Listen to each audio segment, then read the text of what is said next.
There you go. Uh, oh, you got it. Well, Okay, now. okay. Alrighty then. So let's go to this topic. Um,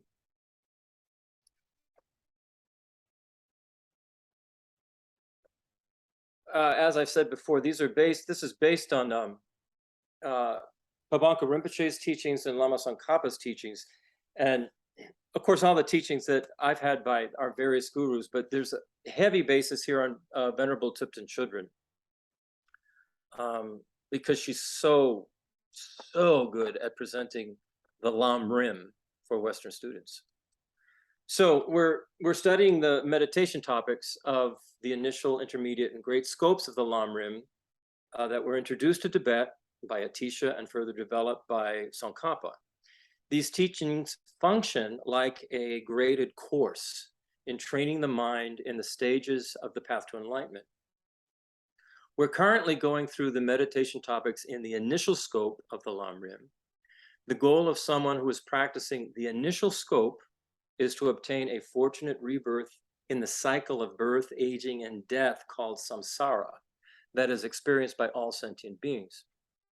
The way to obtain a good rebirth is by understanding how karma works and to engage in constructive and ethical actions of body, speech, and mind. To guide practitioners through this process, the Lam Rim encourages us to take the essence of our precious human life and use it wisely, to squarely face the reality that this life will end and that we will die. We need to understand that if we've not created the causes for a fortunate rebirth in this life, it is possible we will suffer a rebirth in the lower realms of cyclic existence in our next life, like we talked about last week. Because this possibility exists of being born in a lower realm, we want some way to prevent that from happening.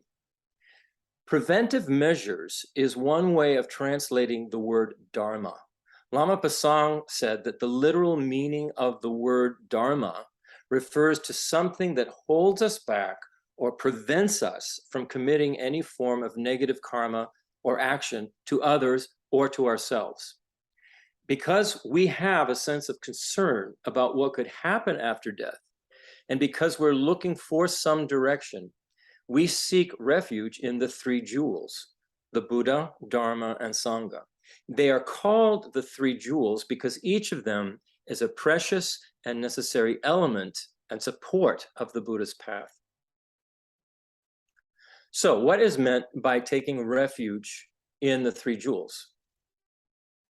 When it comes to religion, the word refuge can be deceptively tricky for Westerners. Because of the pervasive and strong Judeo-Christian religious mindset that has existed in the West for centuries, most of us have a tendency to superimpose that mindset onto Buddhist concepts that sound similar to Western religious concepts. And this is understandable.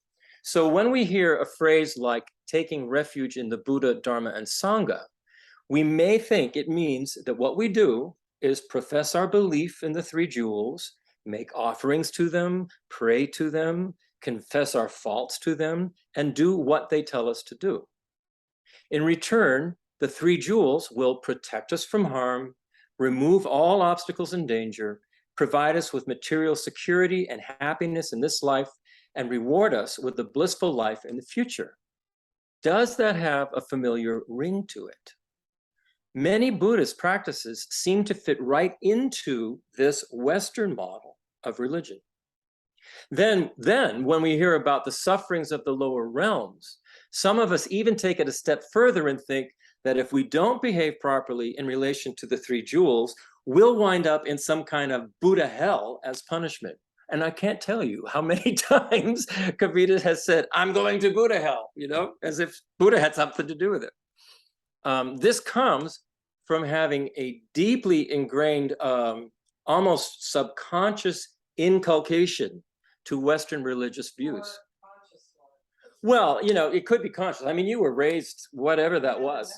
yeah, you were raised Catholic, whatever, in a Catholic school. So it's like, it was boom, very difficult to take that superimposition off of the Buddhist concept of refuge. So let's look at Merriam-Webster's definition of refuge. And there are two entries in it. The first entry is a noun that has three meanings.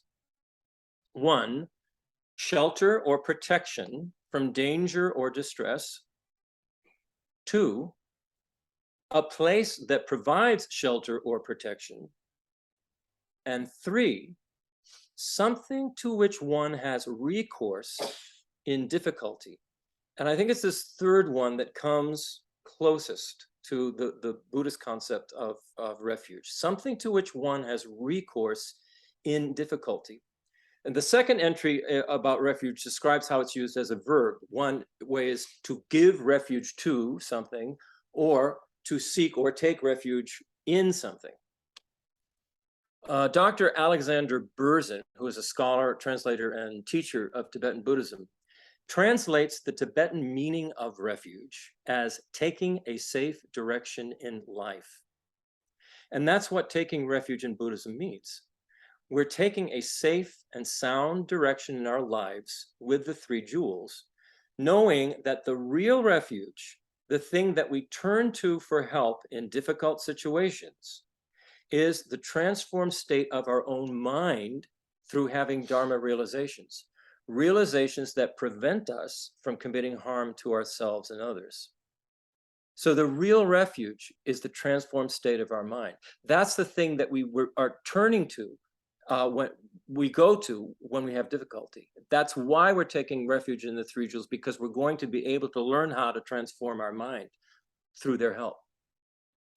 We can take the analogy that Venerable Thubten Chodron uses for why the Buddha teaches about the lower realms, which I talked about last week, and then we can extend that analogy to include why we take refuge in the three jewels.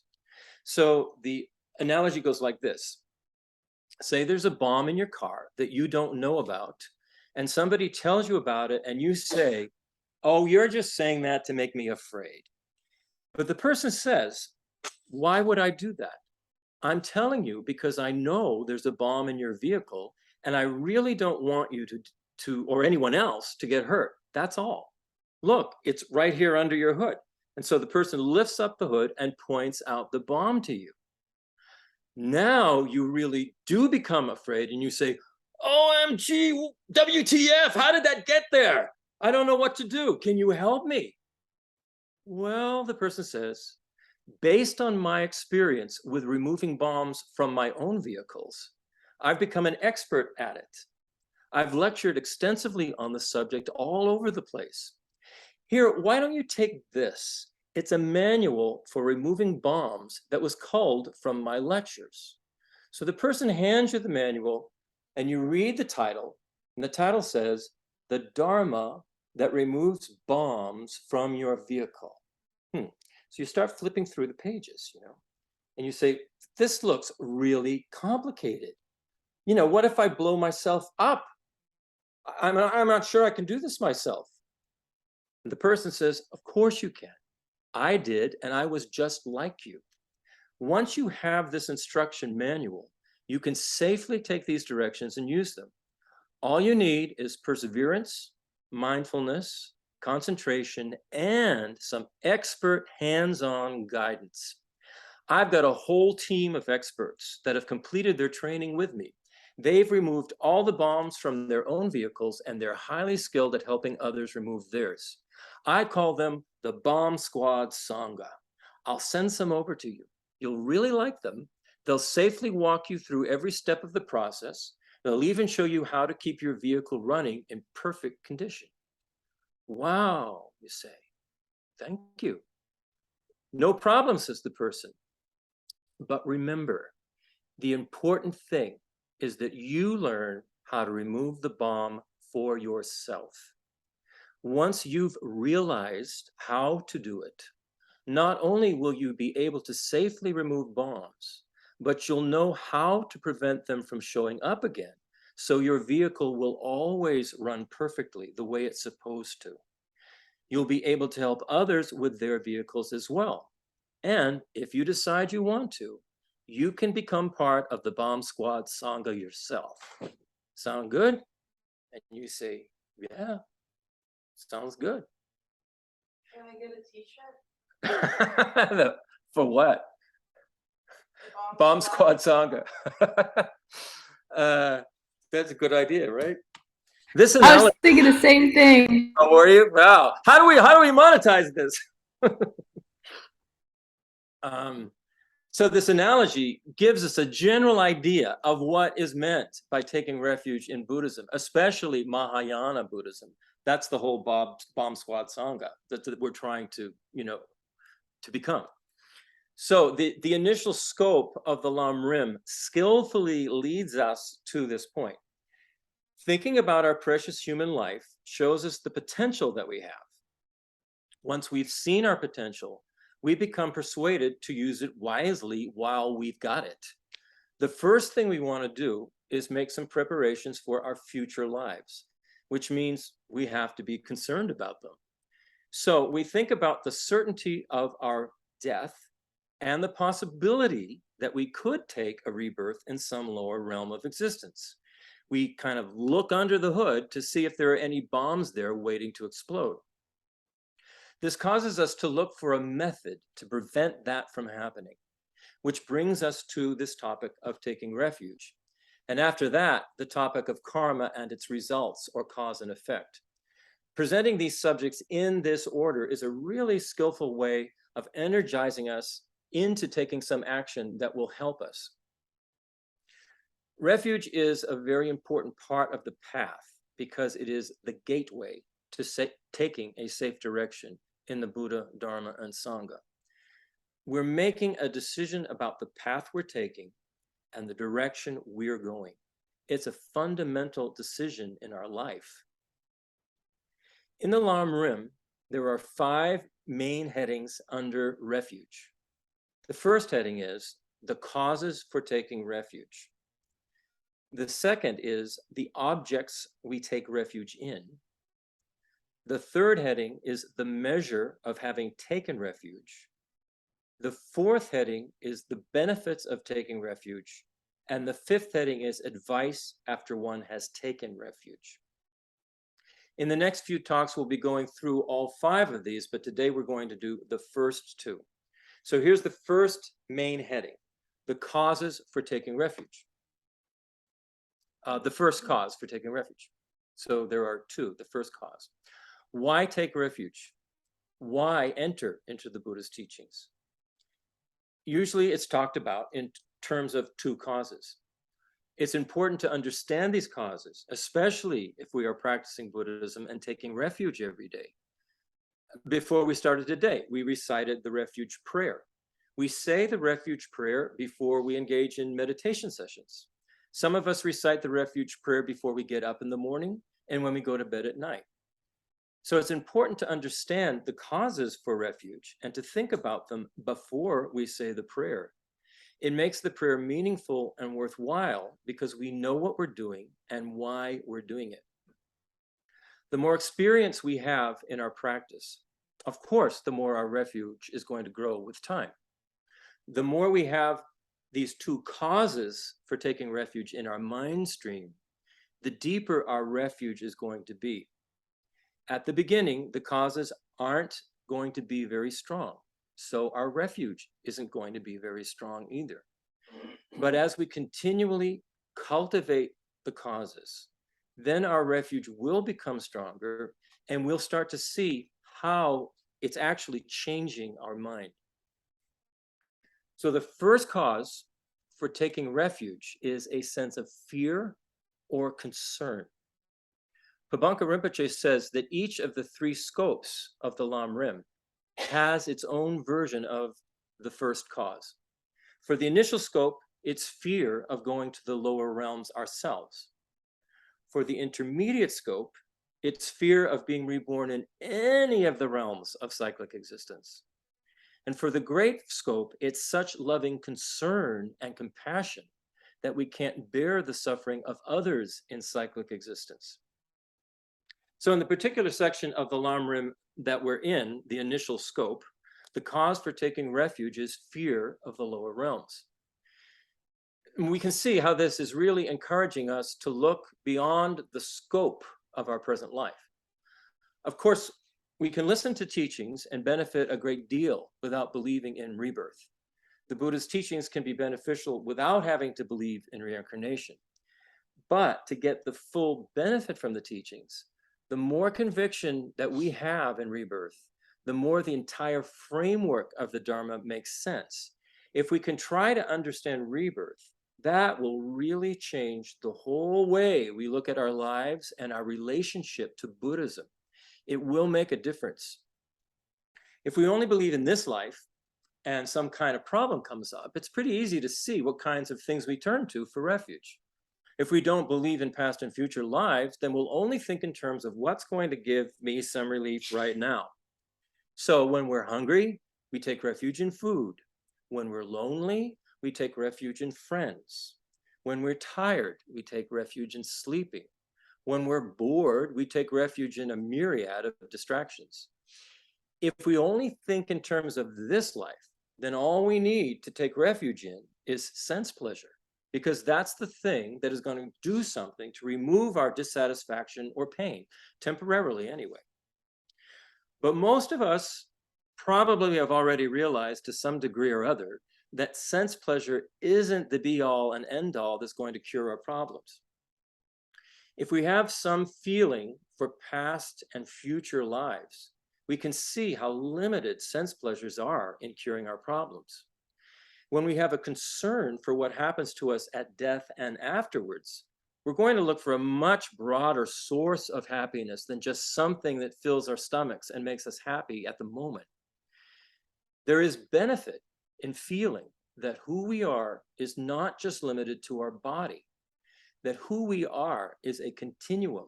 A mind stream is a continuum. It inhabits the body for a while, then it goes on to another kind of body or form. Our mind stream can even evolve to become a Buddha. We can see that belief in future lives is important, because otherwise, if after we die, it's all nothingness, why practice the Dharma? Why even try to become a Buddha? Why strive for Buddhahood if after death it's all nothing and our problems are going to end anyway? What's the use? But if who we are doesn't end with this life, if something continues on, then there's a reason to be concerned about what happens after death. And because cause and effect is an observable thing, because what happens to us after death depends on what we're doing now, then this life becomes very meaningful. We realize we can do something about it. We have some power to change things in this lifetime, and those changes will influence what happens later. This sense of fear or of caution and concern, of an awareness that danger could be right around the corner if we continue in the way we're going, can be a really strong motivating cause for practicing Dharma. The lower realms arise simply because the cause for them exists. If the cause didn't exist for lower realms of rebirth, there wouldn't be any lower realms. Everything arises in dependence upon causes and conditions. So, what is the cause for the lower realms? It's our own destructive actions and afflictive emotions. That's it. We should ask ourselves then, do I have any afflictive emotions? Do I behave in any ways that are harmful? If we're honest with ourselves, we'll have to admit, well, yes, I can get angry, and I do have a lot of clinging attachment, and I can be jealous and arrogant and pretty unaware of others. There are times when I'm selfish and lazy and combative and stubborn. Yep, I've got them all. So then we need to think, are any of my actions motivated by these attitudes? Well, I guess so, because today I'd really had it with somebody and I sort of put them down in a side-handed way. And I was pretty sure of myself and arrogant with another person. And then there was someone else who I kind of manipulated to get them to do what I wanted. when we look Are honestly, you using examples of what I have done so far this morning? no. I'm only using examples of what all of us have done yesterday. Christopher, can I ask a question or make a comment? I'm struck by something you're discussing about the first cause of taking refuge is fear. Yeah, And I think when I think of Buddhism and I think of the Mahayana school of Buddhism and its focus on being there to be helpful and caring and compassionate, kind to other sentient beings, that I see that as a positive philosophy to adopt and maybe as a rationale to move forward on the Buddhist path. But when I hear fear as a rationale or a motivating factor to do something, and maybe this is my own bias, so let me just step back and say I've always seen Buddhism as being not necessarily a religion, but a philosophy and a positive philosophy. Fear is a philosophy or an approach that is used by many entities, other religions, most other people in life to control and to create an outcome that they want. So I see in some sense this idea that fear is one of the conditions or causes for refuge as being kind of a strange, for me personally, a strange way to think about this as it relates to the rest of the Buddhist philosophy. I'm struggling a little bit with how to juxtapose, whether it's fear of our politicians inspire us, et cetera, to gain us to exhibit a certain behavior or make a certain choice with a more altruistic, positive approach to life. yeah, but like I pointed out, when we took the refuge, when we said the refuge prayer today, it was the Mahayana refuge. And at the end, may I attain Buddhism for the benefit of all sentient beings. That is one of the greatest motivating factors. But when we're talking about the very beginning of the path, You cited it in the Mahayana definition of fears. You are so moved by the suffering of others. Your fear is that you don't, you're afraid they're going to continue to suffer without your help. There's a lot of ways you can look at this. When you're in the we've got these three scopes. And so what they're talking about is the motivation for when you're in this initial scope. The motivation when you get into the great scope, the third scope, is you begin to have and that takes a lot. It takes a lot to get there, actually. But when you have an understanding that all of reality is interconnected, interdependent, that my happiness actually depends on others' happiness. My happiness and suffering is directly related to others' happiness and their suffering. So the Mahayana approach is that I want to become enlightened for the benefit of all sentient beings, out of concern and compassion for them and for the whole system of reality, of interconnectedness and interdependence. And there's another way of looking at what you're bringing up is there's these ways that you can think about motivating somebody, giving them a positive motivation to do something, right? And most of us think that's a good way to do it. Give me positive feedback, motivate me positively. So that would be like the example we talked about last week, like you go to the doctor because you're overweight, right? And the doctor says, you would really, really feel. No, but you're really fat and you're overweight, right? Right. And the doctor says, let's say you didn't go because you were overweight. You went for another reason, but the doctor sees you're overweight. Okay. So the doctor says you'd really, really feel much better if you lost some weight. And so you say, oh, yeah, I know. And then you go back home and you eat a couple of pints of ice cream and some Twinkies and ding dongs and you don't do anything. But if you went to the doctor and the doctor said, look, you're going to have a heart attack and go into cardiac arrest if you don't lose some weight, then you'll do something. So positive reinforcement doesn't always work depending on where we're at. If we're too comfortable, for instance, if we're too comfortable in this kind of life we have in cyclic existence, and we just want everything to be good. We want it to be nice. And so we want positive reinforcement. We want positive reasons to do something. But if we're too comfortable, we won't actually look. We won't even want to look at the lower realms. We won't even think about it because I don't like to think about it. So I don't want to believe in it. And if I don't, if I don't believe in something I don't like, and that's not really a good way of judging between what's real and what isn't real, just whether we like it or we don't like it.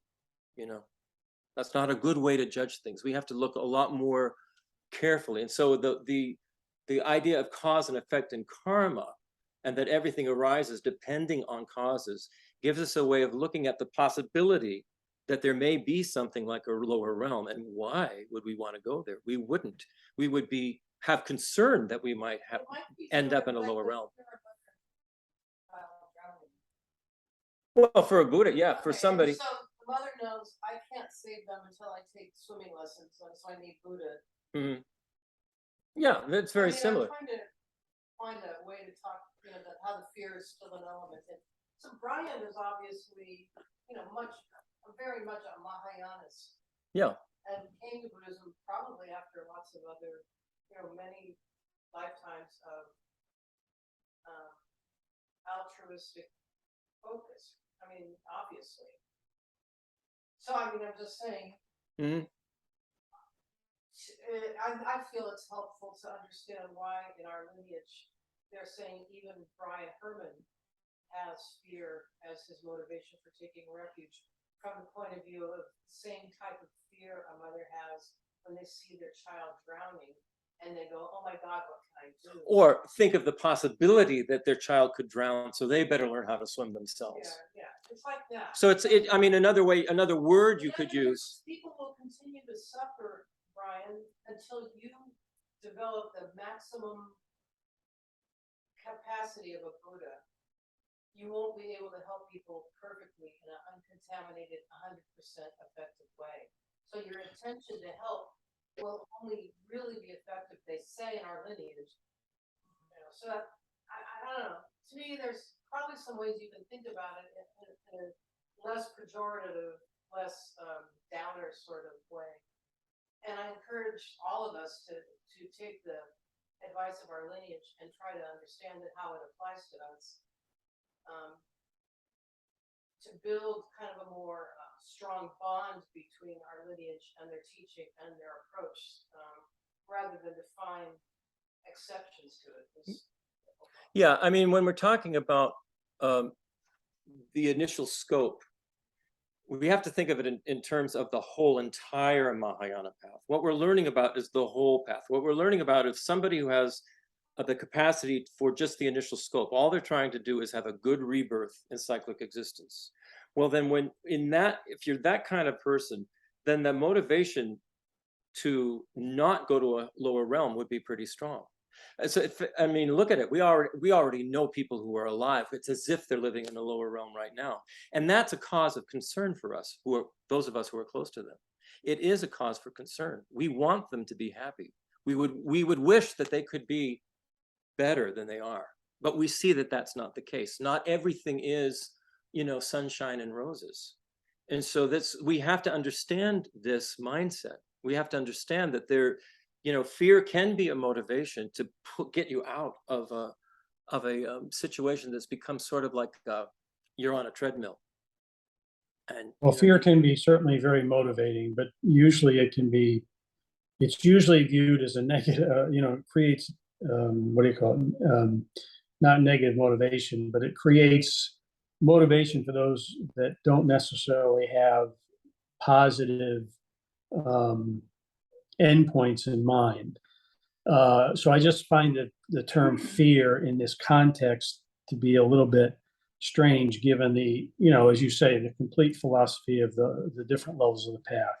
I would also say parenthetically, and I don't want to get too off topic here because I want you to certainly get your lesson done, but it strikes me that even this idea that we behave in a certain way to gain enlightenment is in some ways in contradictory to the philosophy of the Buddhist path. We gain personal benefit by our behavior in a certain way that does help others, but it also has a personal benefit as we move up the hierarchy of whatever. That's a side effect of the And so I think, and again, I'm certainly no expert here, but I, as you were talking, this also raised in my mind this idea that, well, you know, even if I do everything I'm learning to do as a Mahayana Buddhist and I follow the path and everything else, I actually could say I'm doing that because I want to be enlightened. I want to be, you know, happy. I want to be, rather than saying, you know, I'm doing this for the benefit of other sentient beings. We have to know the actual definition of enlightenment, right? Enlightenment, the whole purpose, the whole reason, the whole cause to want to become enlightened is totally altruistic. It's totally for the benefit of others. I think it's like Tracy said, there's a side effect that happens that altruism, you purpose on how can only be built on your own renunciation, your own recognition from your own experience that suffering is not. That's a good point, right? I mean, why else would we want to benefit other sentient beings? What we're doing is we're seeing that there's suffering. We understand that there is something that is. It's not like we've never suffered. Right. We understand that there's something that's not wonderful and happy. And we want to do something that's going to benefit others. And as a side effect, yes, we're going to be completely free of all of our afflictions. We'll be completely wise and have no defilements, and that's what happens when you become a Buddha. But the cause, the point, the motivation, and the reason for enlightenment is to be of benefit not to ourselves, but to the whole entire interdependent system. And so that's. Well, I would say that's true probably maybe in the Mahayana school, but obviously not in all schools, right? In all schools, most of like the Theravada schools, they don't even think they can become enlightened. That's not what they're headed. They only think the Buddhas are enlightened, and that they can't be enlightened. So okay, well, I'll let you get on because I don't want to. This whole Lam Rim covers like Theravada. Well, I think I would invite us all to think about renunciation as a prerequisite to altruism. Says you can't, you're faking it. Right, we're in initial scope. We can't go. I know. We are leaping ahead, and just understand that renunciation is going to be one of the topics. You know, the whole. When we get to the third scope, the great scope, we're going to be talking about the whole process of what it is to become enlightened and the altruistic motivation and all of that stuff. But right now we're thinking about the initial scope. And so for somebody who is in the initial scope, they're not thinking they want to become enlightened. They're thinking, I don't want to go to the lower realm. So this is why this is being talked about. But we are Mahayanist Buddhists. We want to know the whole path. So that's why we're studying this. Help people where they're at. Yeah. Not everybody, like in this training, the minds will be, won't have your vision, but I want to be altruistic. Yeah. Yeah, in most cases, I would say if somebody's really bad off, I mean, positive reinforcement is what they need. You know, they don't need to feel worse. Anyway, you know. interesting. I guess at the end of the day, personally, I'm less worried about where I end up in my next life because I'm going to end up wherever I end up.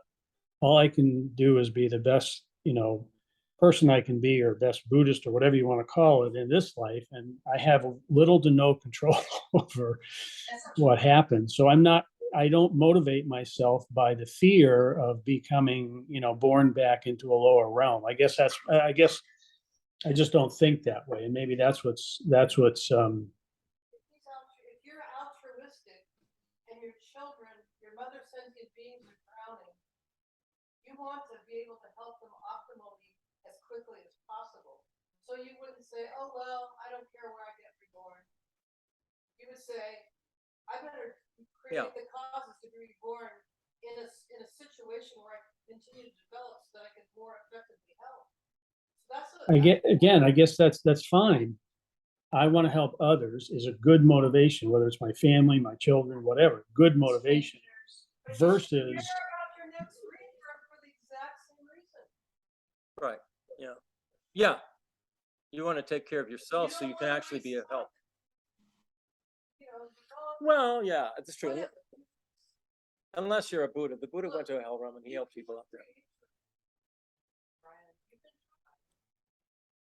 try to translate this to apply to you differently than it applies to other sentient beings. But you will, in the end, have to readjust back to the fact that suffering is for real, and you have to dial into where the person is at that you're trying to help. Mhm. Anyway, I don't. Okay, let's move on. You should ask him these questions. You should ask him these questions. Yeah, but I would say Kavita is absolutely right. I mean, we should care about where we're reborn, because if we want to be of help to others, we don't want to get into a situation where we're in such pain ourselves that we're no good use to anybody. And I mean, obviously, Brian, you're not going to go to a hell realm in your next life. I mean, all of us were born in this human realm. We did something good to get here, but it's good to think about this and understand that it is a possibility that some beings could go there who are really, really in bad shape, you know.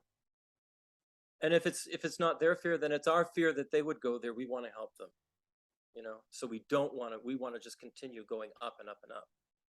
There are all ways you can look at what they mean by fear and concern. Okay.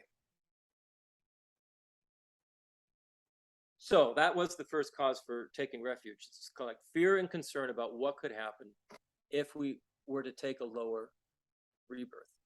And one of the fears could be that you couldn't continue on the Buddhist path. You'd get thrown off the path by taking a lower rebirth. And of course, that's the initial scope. When we realize that the happiness of all cyclic existence is fleeting, we're going to seek liberation from all of it. And that's where renunciation is going to come in. So the fear or concern that causes us to take refuge in the three jewels can be either directed to the lower realms or to all of cyclic existence. What's important is that we start where we are. You know, so maybe like Brian, maybe there is not a fear that you're going to go to a lower realm. So start where you are. Just be concerned that you continue to move upwards, not backwards, right? Because if you want to help others, you want to get better and better and better, have better rebirths, more realizations, more teachers, more opportunity to study the Dharma, so that you would want to have a fortunate rebirth. So the second cause for taking refuge is faith or confidence. It's a sense of confidence in the Buddha, Dharma, and Sangha, and their ability to show us the correct way to not only prevent lower rebirth, but how to prevent all of the pain and all of cyclic existence. So we're not just moving away from a bad situation, we're also moving toward a better one. We have confidence in the path, that there's someone who can guide us on the path, and that we have friends who travel the path with us. To really develop deep confidence in the three jewels, we have to know what their qualities are. A lot of what we're going to talk about in this section on taking refuge will be just that, what their qualities are. If we understand their qualities, we'll develop respect and admiration for the Buddha, Dharma, and Sangha, and their ability to lead us out of the confusing state we're in. Then there is a third cause for taking refuge. Usually they talk about two, but there's a third one. And the third one has to do with the Mahayana, or great vehicle, of the mind that is concerned with the problems and difficulties of all sentient beings. If we want to take a safe direction in life, not just because we're concerned with our own problems in cyclic existence, but because we realize that all consciousnesses and forms, including our own, exist as part of an interconnected, interdependent system, then we develop loving concern and compassion for all sentient beings because we can see how their suffering and happiness is connected to ours, and we take the Mahayana refuge. It's like we actually can't be completely happy if everybody else who we're connected to is not. It's impossible. This is why, as a Buddha, you want to attain full enlightenment for the benefit of all other beings. Yes, you remove all the defilements and stains from your own mind and form, but you're almost like impelled by this compassion. This, you don't want to see any part of the system suffering. So in that sense, it's a form of well, concern is the best way to put it, I would say. Compassionate concern is the reason, you know, and that's a logical growth of our refuge based on our growing understanding of the nature of reality, and it can become a very strong cause for taking refuge. When we have concern for the welfare of all beings, our refuge becomes very powerful. So, and now we're going to move on to the Christopher, could I just ask a quick question on this one? Where I get a little confused here is if part of our purpose of our study is to relinquish or reduce our sense of attachment and our ego, and yet studying the Dharma to become enlightened seems attachment, and thinking we could then be a benefit to others seems to be a bit ego driven. So I wonder if there is a way, or I wonder there's a subtlety there that I haven't quite been able to fit together. Yeah, it's called the emptiness of inherent existence. This is the point I'm trying to say. If we can realize that everything is interdependent and interconnected, meaning that we ourselves exist as a dependent arising. We're not some solid, concrete, permanent entity at all. We're shifting and changing all of the time based on causes and conditions. We can, through our efforts, bring ourselves to the state that we would call Buddhahood, sort of this perfected state where we remove all of our defilements and grow all of our good qualities because we are a dependently arising being. And at the same time, we can see that the entire interconnected, interdependent system that we're part of can do the same. It's not the same as attachment, because attachment occurs when we think of something as if it's permanent and we grasp onto it and attach to it, and we have a sense of clinging to it. There's no sense of clinging when we're talking about compassion for all sentient beings and that we want them to be happy. It's not a clinging kind of a thing. It's not like if I don't get that, I can't be happy. The Buddha is already happy.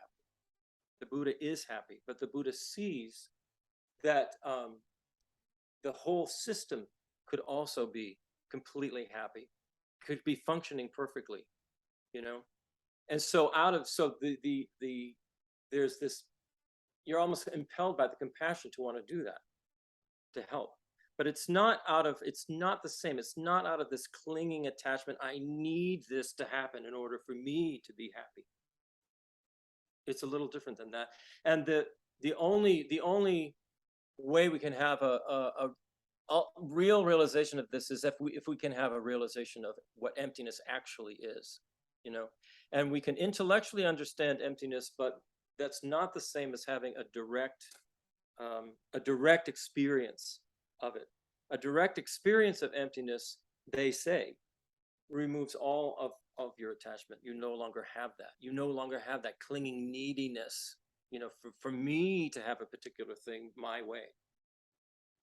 So I think when we could project onto the Buddha our own kind of what we think it means to us, because we are kind of we're sentient beings. We're not there yet. So it's very difficult for us to look at anything other than the way it seems to us to be now. We have all this attachment. We do cling to things, but to be a compassionate Buddha doesn't mean to just be totally detached in some solitary nirvana and you just don't care anymore about anything other than just I'm a Buddha and I'm happy. I don't know if that helps at all. Thank you. No, it does. Every little bit helps. Thank you. Every little bit, right? Yeah, I know. There's no one big answer that, turns the light on and the whistles blow and you go, "Ow, I got it," So now, oh boy, we're going to get into something really interesting here.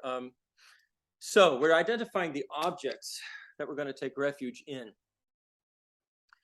If we're seeking a safe direction in our life, then we first want to recognize the proper objects to take refuge in, and then understand the reasons why they are suitable objects of refuge. Pabanka Rinpoche says that the only refuge is the three jewels, Buddha, Dharma, and Sangha.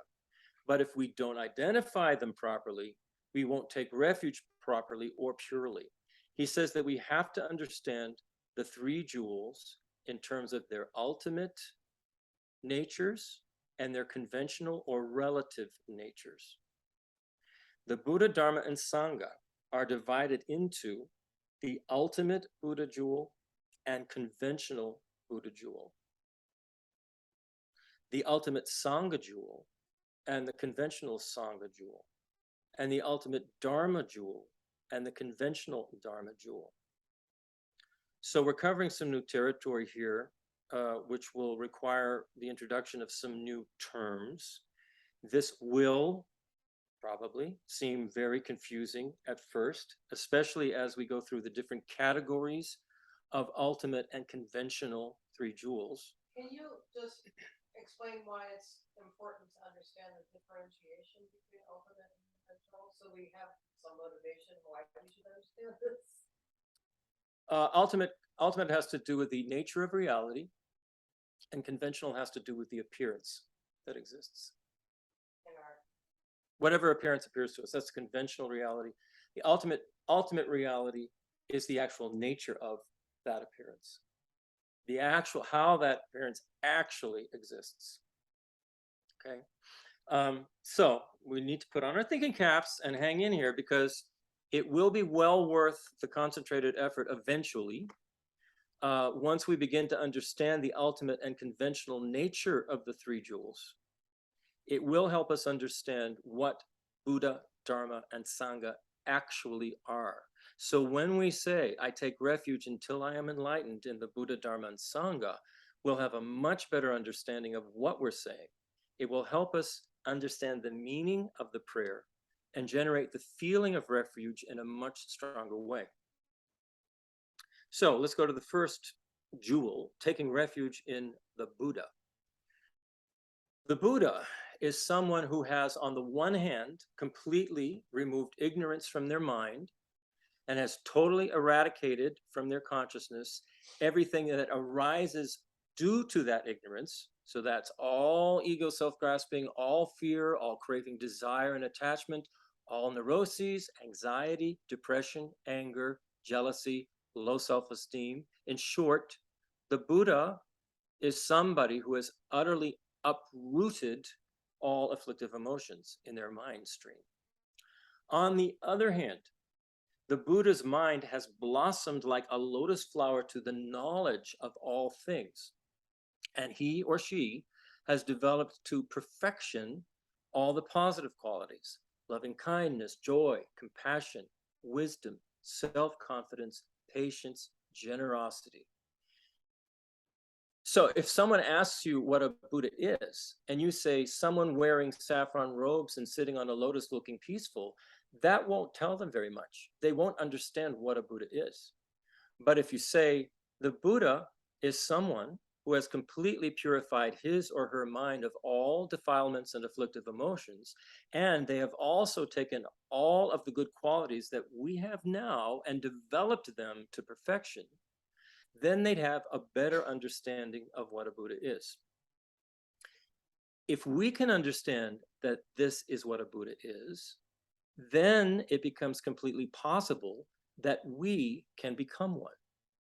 Because we have the same kind of defilements and we can purify them. We have the same seeds of good qualities and we can develop them. There is no vast, impassable chasm that separates us and the Buddha. The real difference between us has to do with the balance of negative and positive qualities. If we diminish one and increase the other, then our mind stream can become the mind stream of a Buddha. There's no magic involved in this. It's actually a kind of evolutionary scientific process, that we go through.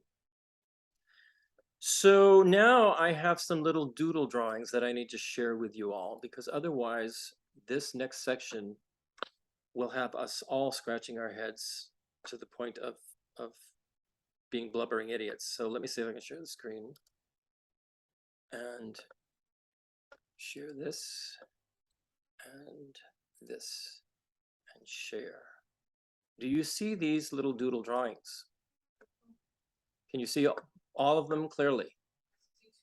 Two drawings, okay. And you can see them all clearly, right? Yeah. Nothing else is in the way of them, because I got all this stuff. All right. Okay. So the Buddha jewel. So so you see the bottom one that says Dharmakaya and the top one says Rupakaya. So these are the Buddha jewels, the Dharmakaya and the Rupakaya.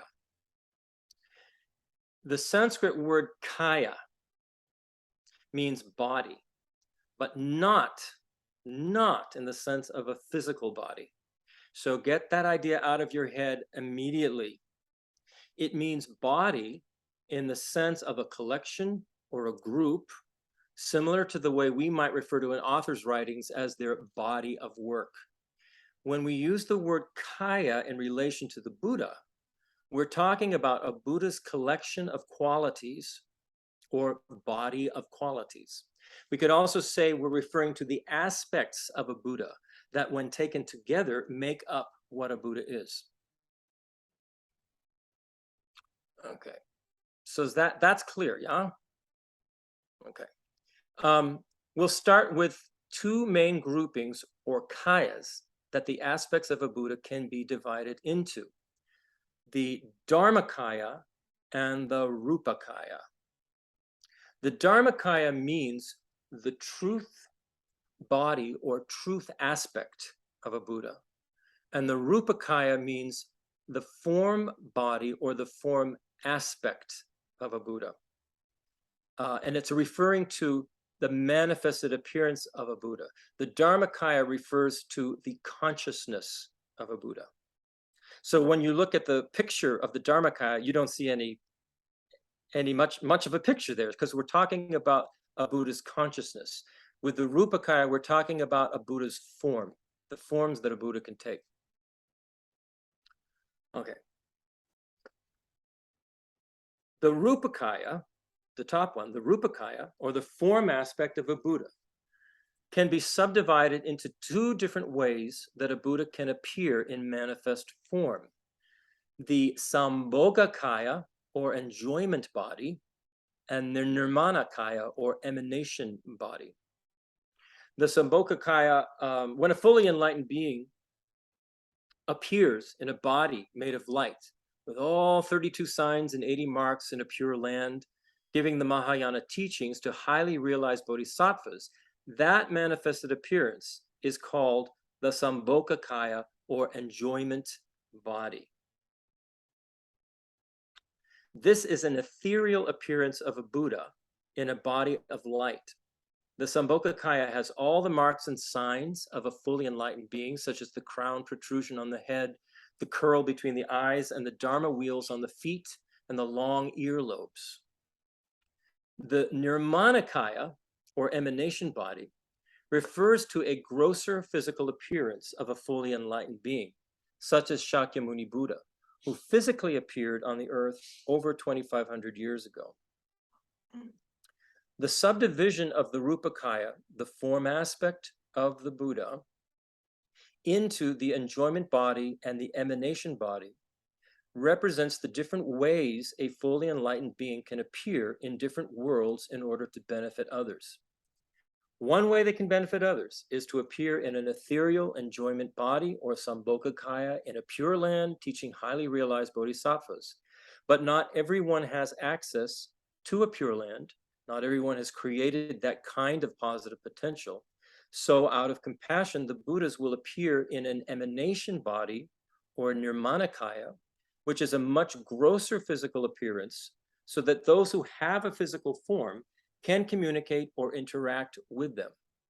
The Rupakaya or form aspect of a Buddha appears for the benefit of others in an active form of compassion. A Buddha has the compassion that wants to liberate all others from their suffering. So Buddhas appear in manifest forms in order to help them. And, you know, something I could have drawn around this other, the Nirmanakaya emanation body guy, I could have drawn things like a bridge over troubled water, or I could have drawn animals, or I could have drawn space aliens, or something from a different planet. The point is that a Buddha can emanate in any form that they feel will be of benefit, that will help sentient beings. And the benefit is always going to be, it's going to lead them towards their own liberation, their own happiness. Is it the case that the Nirmanakaya is the forms that appear to ordinary sentient beings, and the Sambhogakaya is Yes. the form that appears Yeah. to more evolved? So yeah, so the Sambhogakaya, when I was saying that he can appear in a pure land as a Sambhogakaya for the people who are in a Sambhogakaya. With the development of the observer. Those who are in the Sambhogakaya are highly realized, like Arya Bodhisattvas. They've had a realization of emptiness, you know. So they have the clairvoyance and the ability to see that. For instance, at one point in his life, Lama Tsongkhapa actually was able to see the emanation of the Buddha Manjushri. That Buddha appeared to him in the light body, and they actually could communicate. And some of Tsongkhapa's writings were based on his conversations with Manjushri, the Buddha of wisdom. But that was because Lama Tsongkhapa had a realization of emptiness. So yeah, Kavita, you're absolutely right. It depends on the viewer. And so the Buddha appears in a form that's whatever form is going to be most beneficial. So if there's some fish under the ocean, right, that's the Buddha sees, wow, this fish has potential here. I can tell they're ready to make the leap up to something more like a human or a land animal. Let me see if I can help them do that in some way. And say they would emanate as a fish, another fish, and help in some way like that. But it doesn't even have to be an animate object. It can be an inanimate object. If the Buddha, for instance, sees there's somebody who may come to their death because they're crossing a wild, rushing kind of river, but they can see that if this person made it across, they have the potential to actually get on the Buddha's path and head towards enlightenment. Then the Buddha could just appear as some kind of bridge, a log or something that enabled that person to cross that rushing water. So it's like that. It doesn't have to be another person, another human being. It can be any kind of emanation body that will be of help to a sentient being. All right, let's move on now to the Dharmakaya, or the truth aspect of the Buddha. And that can also be subdivided into two kayas, the Jnanakaya and the Svabhavakaya. The Jnanakaya is translated as the nature truth body, or the nature aspect of a Buddha. The Jnanakaya is translated as the wisdom truth body, or the wisdom aspect of a Buddha. When we talk in general terms about the Dharmakaya, we are referring to the consciousness or the mind of a Buddha. When we subdivide the Dharmakaya into Jnanakaya and the Svabhavakaya, it gets a little more specific. The Jnanakaya, or wisdom aspect of a Buddha, refers to the wisdom of a Buddha's consciousness or mind. And the Svabhavakaya, or nature aspect of a Buddha, refers to the emptiness or lack of inherent existence of a Buddha's consciousness or mind, and the complete cessation of all suffering and its causes on a Buddha's mind stream. While the Jnanakaya, or wisdom aspect of a Buddha, is a consciousness, the Svabhavakaya, or nature aspect of a Buddha, is an absence of inherent existence and an absence of all suffering and its causes. That's why I didn't draw anything there. I just wrote emptiness. All consciousnesses are impermanent phenomena. They change from moment to moment. The Svabhavakaya, the nature aspect of a Buddha, being emptiness and cessation, is a permanent phenomenon. It doesn't change. It can't change because it is a complete absence of something. There's nothing there to change. What is being emphasized with the Dharmakaya is the mind or consciousness of the Buddha, the wisdom of the Buddha's consciousness, and the fact that the Buddha's consciousness is empty of inherent existence.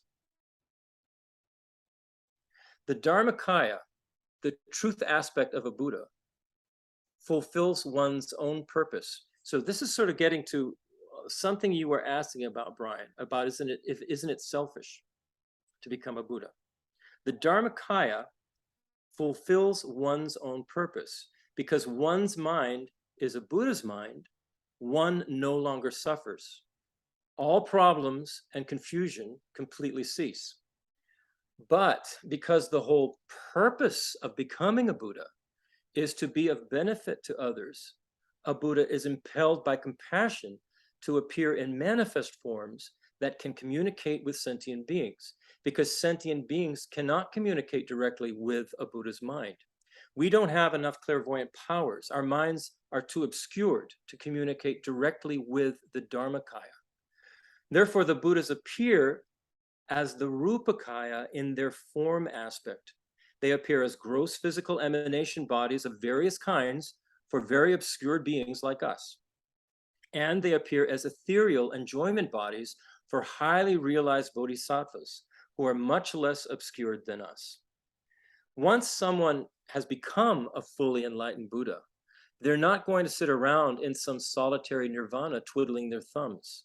That wasn't their aim or their purpose from the start. Any Buddha that exists will have a wisdom Dharmakaya and a nature Dharmakaya, as well as an enjoyment Rupakaya and an emanation Rupakaya. Any questions on these aspects of the Buddha?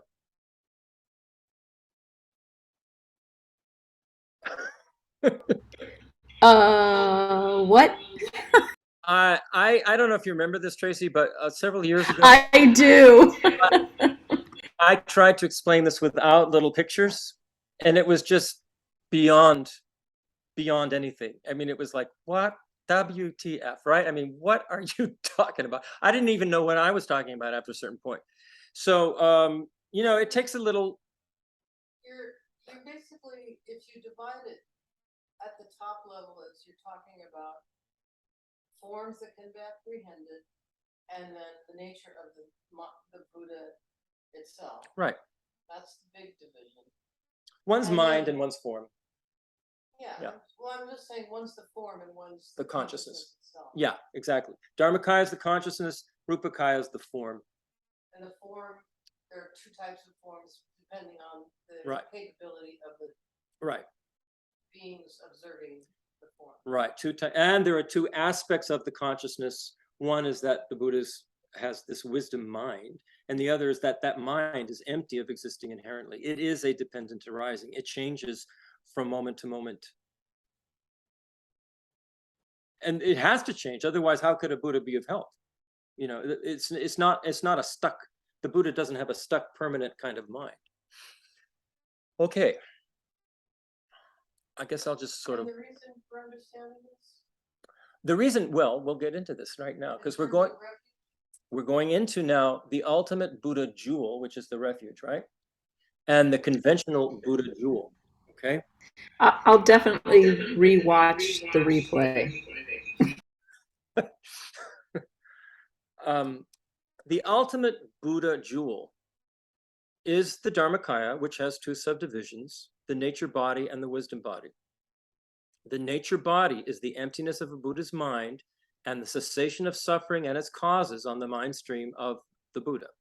The wisdom body is a Buddha's omniscient mind. The conventional Buddha jewel is the Rupakaya, which also has two subdivisions, the enjoyment body and the emanation body. So we're talking about, with the Dharmakaya, we're talking about ultimate reality, and with the Rupakaya, we're talking about conventional reality. So you can see the difference. At least you can see the difference, even if we don't completely understand the difference. We can see what the difference is between ultimate reality, which has to do with the nature, the actual nature, the empty nature, the impermanent, constantly changing nature of everything. And then the Rupakaya has to do with conventional reality, is how things appear, the forms, the appearances of things. It allows things to function. It allows us to function and do things. So the ultimate Buddha jewel and the conventional Buddha jewel are related to ultimate truth and conventional truth. Ultimate truth is, here's ultimate truth, all phenomena are empty of existing inherently. Conventional truth is, here it is, all phenomena exist as dependent arisings. This relates to our own ultimate and conventional natures as well. Can you say that again, Christopher? Just Which say one? the definition. Conventional truth is all phenomena exist. I'm sorry. Yeah, I'll go back. Ultimate truth is all phenomena are empty of existing inherently. Correct. Conventional truth is all phenomena exist as dependent arisings. So,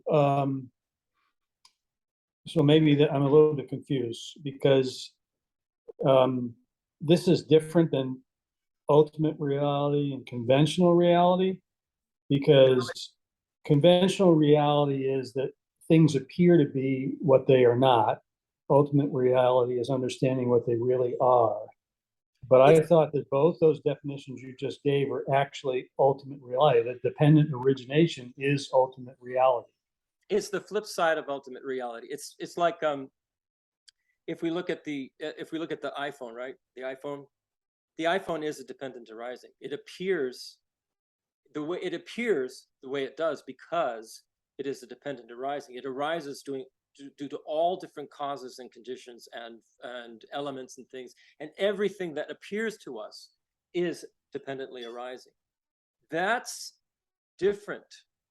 It's the flip side of everything exists. Everything is empty of inherent existence. There is no actual, in other words, the ultimate reality of this iPhone is that there is no actual iPhone. Just the dependent arising and the appearance and the label that we give to the dependent arising and appearance. So all conventional reality is a dependent arising and the appearance that comes from the dependent arising. Say that again. All conventional reality is a dependent arising. This is what the conventional reality of this iPhone is, that it is a dependent arising. The ultimate reality of this iPhone is that it does not exist inherently. So dependent arising is not an ultimate reality. Dependent arising is like the flip side. Ultimate reality and conventional reality always go together. This is why. Right, I understand. I mean, I thought that dependent arising is a flip side of emptiness, so that I get. I'm just trying to, and I thought that conventional reality is that we see things as independently No, existing. Consciousness observing. You're adding to it. Purely speaking, that can't exist. That situation Right. doesn't exist until you have an observer. when an observer sees like the iPhone and sees the iPhone as if it's existing like a permanent thing, that's impossible. That's a mistake. That's a completely wrong view. So that's not a reality. That's you could even say it's a delusion. It's a kind of, we don't understand. It appears to us as if it is separate and independent, but it's not at all. It's a dependent arising. That's what it is. The conventional reality, the reality of what it is that it's a dependent arising. The reality is not that it's this form that looks like it exists permanently by itself independently. That's not what it, I mean, we see it, it appears, but we're thinking of it, we're perceiving it the wrong way. We're mistaken in our view of it. And I don't mean by I get we're mistaken. I thought I had read or remembered early on reading that, or at least hearing from whether it was Geshe Sopa or whoever, that, you know, conventional reality is the way we see things. Ultimate reality is the way they are. And so if we see things as dependent, to me, that's conventional reality. That's true, though. That's right. So I'm confused because I always thought understanding how things truly are, and they truly are because of dependent origination, because of causes and conditions, is then ultimate reality. But maybe I just got the definitions confused in my mind. He's doing is he's adding, what you're doing is, purely speaking, without an observer, without some being observing an object, purely speaking, it has the aspect of dependent arising on one hand and emptiness on the other hand. Let's just say, just take it in an abstract. When you then add an observer is what you're talking about. You're adding a layer. Now you've added in a new factor, an observer. the observer. The thing, just say, in abstract theory, things are existing you are unaware of right now with the nature of dependent arising and emptiness. That's their conventional and their ultimate way of existing. Then you add Brian, the observer, and that's when you get what you're talking about. These things are very, Yeah, I mean, our sense consciousnesses cannot see the subtle changes going on moment by moment in this iPhone, but they are happening. The iPhone came into disintegrating our conscious. No, I'm saying the observer is our sense consciousnesses. that's what's Right. So it's if it was easy. It's really quite simple. It actually is very simple. You have to get into the abstract mode of all phenomena, whether you're observing it or not, all phenomena exist in this state of dependent arising and emptiness.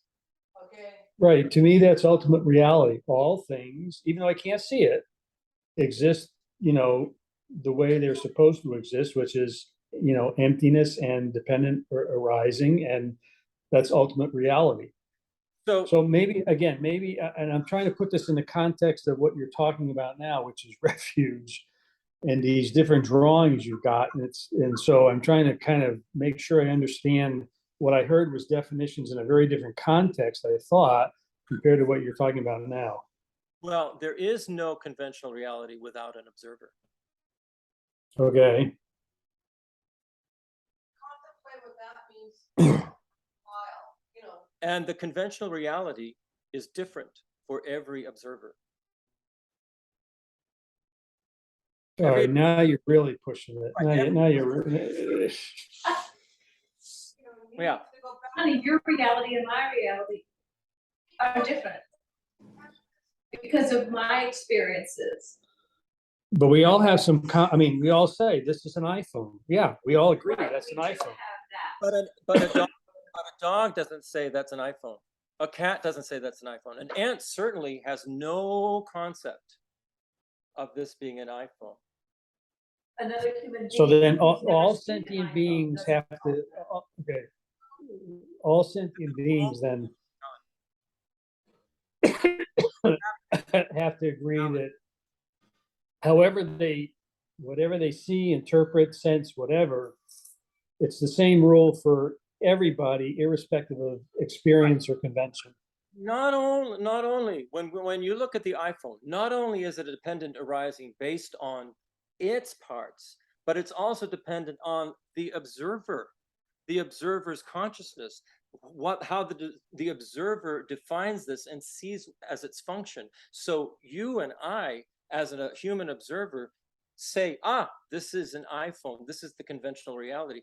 But like I said, an ant sees it, I don't know, as something to walk across. They do not see it the way we see it. So their conventional reality, if the conventional reality is based on the observer, and that is a dependent arising, depending on the observer, depending on what's being observed. Okay, all right, thank you. It's pretty deep there, you know. No, it's fine. I'm trying to learn, trying to get it straight, understand it. You're good. It's been a great lesson. So, I mean, I'm just more engaged today than normally, I guess. I don't know. No, I think it's great because, you know, you cause me to actually go question, like, well, wait a minute, what's he saying? And then I realize, well, no, it is a dependent arising. It's because what you see and even what Tracy or Kevin or I see, we see it in a slightly different way, but you really get the idea of how it's a dependent arising based on the viewer. When well, what does an ant see? What does a cat see? What does a fish see? They don't see the same thing at all. They don't label it the same way. They don't see that it has the same function. So everybody is different. And so the conventional reality is that everything is a dependent arising based on the object and the observer of the object. Okay. It's tricky stuff. We don't usually think about it. We just usually say, hey, there's the iPhone, there's the cup. And that's what it is. And that's what the ant thinks it is too, you know? It's weird. It's really, this is why I love this stuff, because it really, really makes you think deeply. All right. I don't know how far we'll get here. What we're now talking about is our own two Buddha natures. We ourselves have an ultimate Buddha nature and a conventional one. So when we talk about our Buddha nature, our Buddha potential, we can talk about our Buddha nature in two ways also. We can talk about the emptiness of inherent existence of our current mind stream, just like the Buddhas, it's empty of inherently existing. That is our ultimate Buddha nature. We can also talk about the clear and knowing nature of our mind stream, our clear light mind, the mind stream, as well as all of the different impermanent factors of our mind stream. That's our conventional Buddha nature. We have those two kinds of Buddha nature. Our conventional Buddha nature is the one that can evolve. It's the clear and knowing nature of our mind, plus all the different impermanent factors of our mind, like the bits of compassion we have, the little bit of wisdom we have, the little bit of concentration, all of these different kinds of factors. This evolutional Buddha nature that we have at the present can develop over time to become the wisdom aspect of a Buddha's Dharmakaya. There's a connection between where we are now and the wisdom aspect of the Dharmakaya, what we're going to become when we are a Buddha. At the present, our mind is also empty of inherent existence. But because we don't have a Buddha's mind, that emptiness is not like the emptiness of a Buddha's mind, because the thing that emptiness is depending on, our mind, is obscured, whereas the Buddha's mind isn't. When our present mind becomes a Buddha's mind and is no longer obscured, then our mind's emptiness of inherent existence will be labeled as the nature aspect of a Buddha's Dharmakaya. However, the very nature of being empty doesn't change. So this is the most obscure for me. Because what it's saying is, our mind, the mind that we have, is empty of inherent existence, just like the Buddha's mind is empty of inherent existence. However, the Buddha's mind that's empty of inherent existence is called the nature aspect.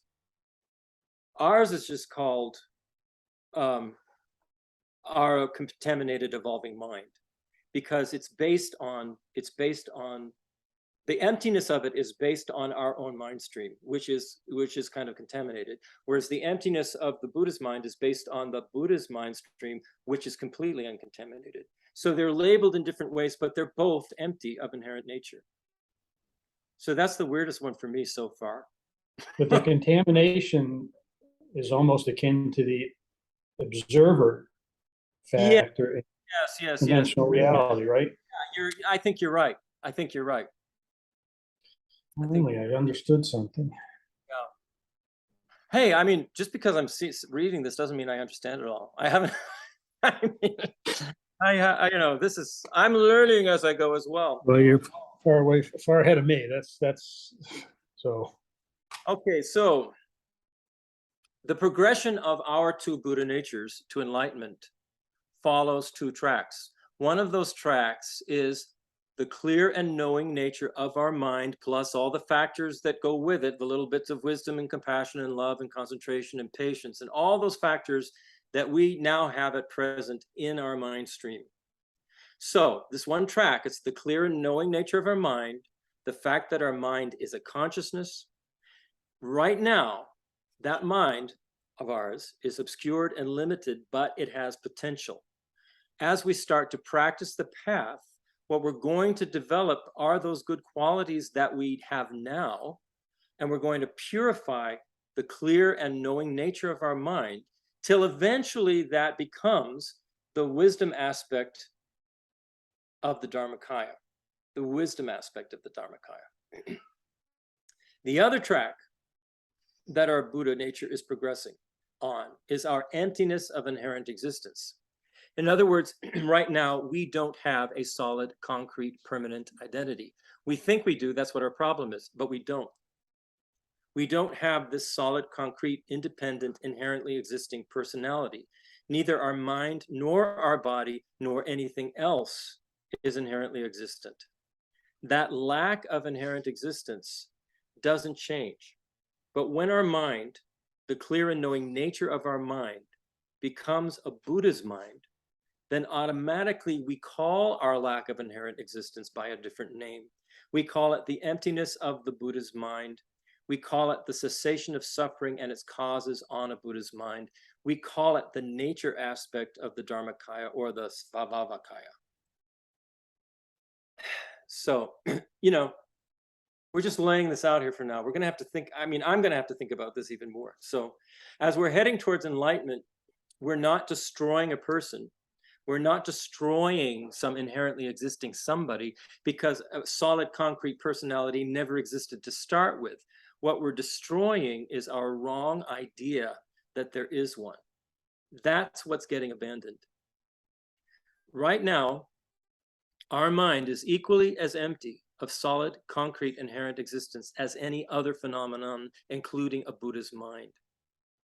Because of that, we have the potential to become a Buddha.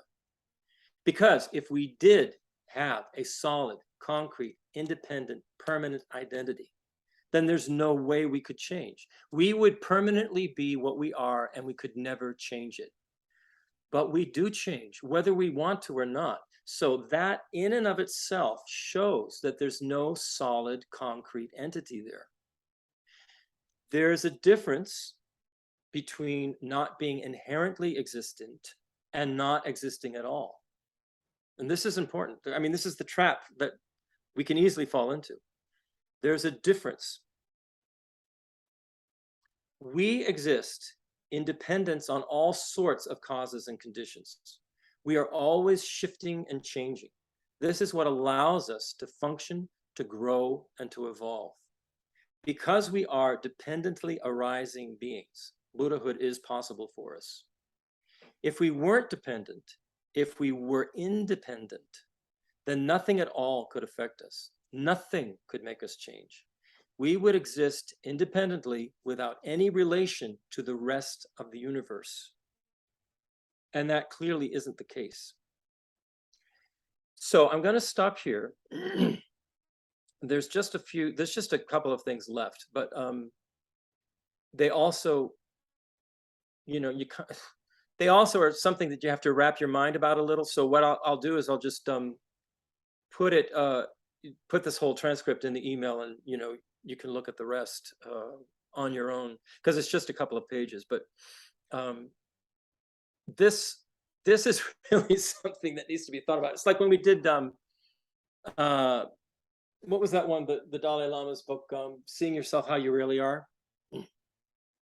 That thing has to be revisited a lot, because it's not like we're going to get this idea of conventional reality, ultimate reality, inherent existence, emptiness. We're not going to get it overnight. We're not going to get it. I mean, it takes a long time for a being and to have a direct realization of emptiness. There are several pathways of consciousness that they have to go to. There's a whole level that we haven't even started on yet, as beings. There's a whole level that we haven't even started on. We're just sort of being introduced to these as concepts and trying to get a clear intellectual understanding. And that alone is difficult, to get a very clear intellectual understanding. Just like, as you pointed out, Brian, what is conventional reality? What is ultimate reality? I'm going to look at that a little more carefully and make sure.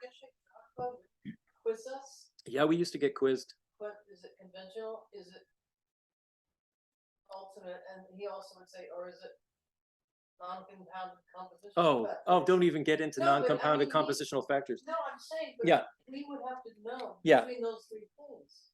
Yeah, we used to get quizzed by Geshe Dragpa, but I mean, and it did have an effect for sure. So maybe this is in the last 2 pages, and again, it's fine if we don't want to cover it. So I'm just trying to go back full circle. So the reason we're starting this whole understanding, I thought, was as it relates to Refuge. why we take refuge. And So I'm just saying, I mean, maybe you said this and I missed it, but how is everything you just said? Is it because we take refuge in this because we understand this is what gets us to the ultimate goal, or we get to, all this wonderful enlightenment, and now that we understand it, we want to take refuge more than before? So I'm just trying to figure out how this is all connected to the. Here's a way to think about it. When we're taking refuge in the Buddha, for instance, we're taking refuge in something we can become because we have the basis of those same qualities within us. We have the basis for these Dharmakaya and the Rupakaya. We have the basis of those already. What we have to do is, through our practice and through our reliance on the Buddha, the Dharma, and they say the Dharma is the actual refuge.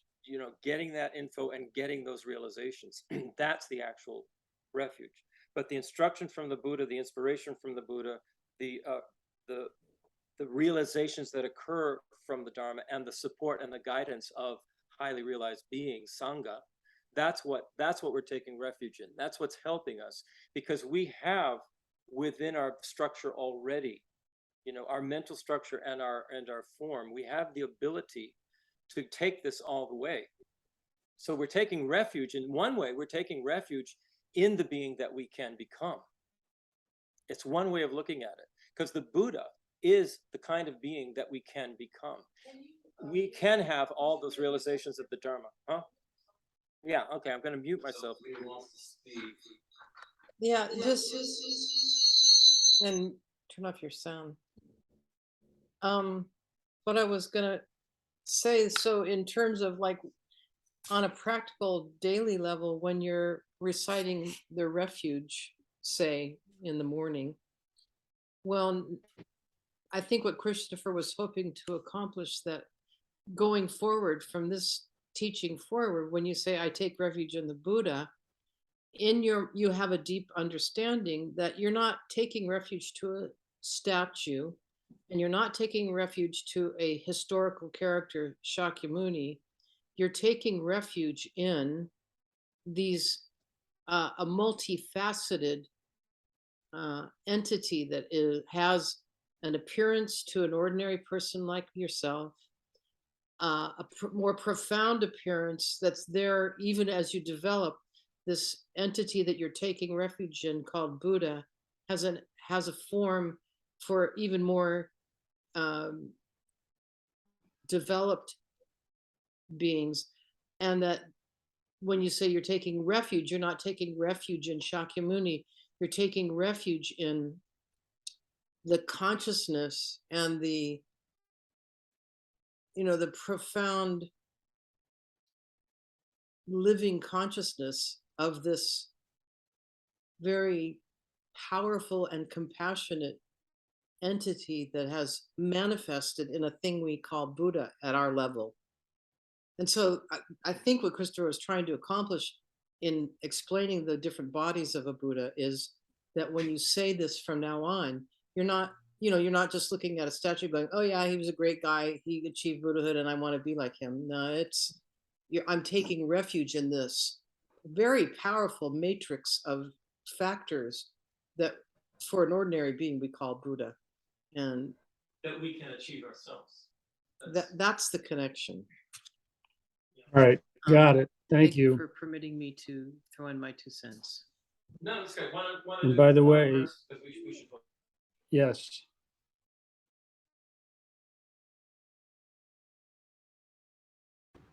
You'll have to unmute yourself, Christopher. Okay, so let me see if I can get the prayers back. Anyway, that's the point of why he's teaching this. Yeah, so we have a different view. We have a deeper view of what Buddha, Dharma, and Sangha is. We didn't get to the Sangha part. It also pertains to when I become a Buddha, these are the factors I'm gonna have. Exactly. I mean, It's sort of like if we were working with a